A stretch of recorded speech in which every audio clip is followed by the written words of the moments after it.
আইসিসির বৈঠকে বাংলাদেশকে ভারতের মাটিতেই টি-20 বিশ্বকাপ খেলার সিদ্ধান্ত আসার পরদিন আবারও নিজেদের অনড় অবস্থানের কথা জানিয়ে দিয়েছে বাংলাদেশ। ক্রীড়া উপদেষ্টা আসিফ নজরুলের সঙ্গে বৈঠকের পর এমনটাই জানানো হয়। সদস্য দেশগুলোর ভোটাভুটিতে বাংলাদেশ নিজেদের ছাড়া ভোট পেয়েছে কেবল পাকিস্তানের। 15 দলের 13 দলই ভোট দিয়েছে ভারতে গিয়ে বাংলাদেশকে বিশ্বকাপ খেলার পক্ষে। আপাতত শ্রীলঙ্কায় ম্যাচের ভেন্যু সরিয়ে নেওয়া না হলেও বাংলাদেশের বিশ্বকাপে খেলতে যাওয়ার কোনো সম্ভাবনাই নেই। আইসিসির বৈঠকে বাংলাদেশকে সমর্থন জানিয়েছে পাকিস্তান। এর আগে খবর বেরিয়েছিল বাংলাদেশকে বাদ দেওয়া হলে বিশ্বকাপ বয়কট করতে পারে পাকিস্তান। দেশটির সাবেক অধিনায়ক রশিদ লতিফ সেটাই করার আহ্বান জানালেন পাকিস্তানের বোর্ডকে।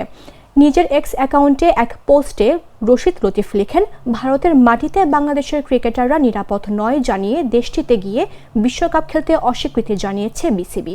সীমিত শক্তি থাকা সত্ত্বেও বাংলাদেশ তার ঐতিহ্য বজায় রেখে আইসিসিকে চ্যালেঞ্জ করেছে। পাকিস্তান ক্রিকেট বোর্ডও কি একই ধরনের আহ্বান নেওয়ার সক্ষমতা রাখে?